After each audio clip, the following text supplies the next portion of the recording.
Ets molt divertida, per ser noia. Les noies teniu menys força. Jugues a futbol, però si ets una noia. Condueixes molt bé, per ser dona. Et semblen normal aquestes frases? Perquè nosaltres no. Estem fartes. Aquest any hi ha hagut moltes morts de violència de gènere. 1.000 dones són algunes de les víctimes que han estat maltractades per als homes. Què és el feminisme? Us preguntareu. És el moviment reivindicatiu de la dona on busca la igualtat de la dona sobre l'home i així la conseqüència és l'igualtat sobre els dos gèneres. Avui, 8 de març, hi ha una vaga convocada a Barcelona, on milers de dones no aniran als seus treballs per anar a aquesta vaga. Es realitza perquè les dones puguin reclamar els seus drets i també lluitar contra la bretxa salarial, que és quan li paguen més als homes que a les dones fent el mateix. Això no passa en tots els oficis, però en alguns sí.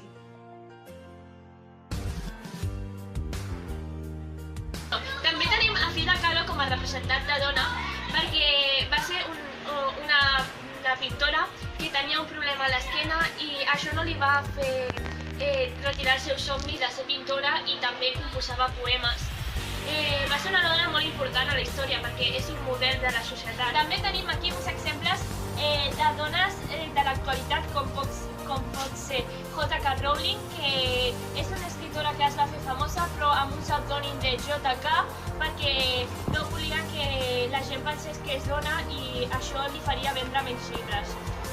Després en tenim com a referència Emma Watson, que també és la presidenta de la ONU, embajadora de la ONU de dones, i moltes més com pot ser Mary Stewart i Emma Stone.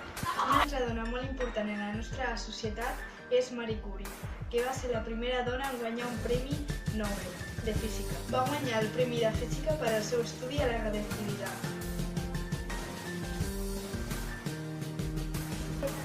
No teníem llibertat a escollir la nostra roba. Ara sí tenim llibertat per escollir. Abans era imaginable que les dones votessin. No podíem escollir amb qui casar-nos. Ara s'hi poden escollir amb qui casar-se. Els col·legis eren separats per gèneres. Ara som mixtes.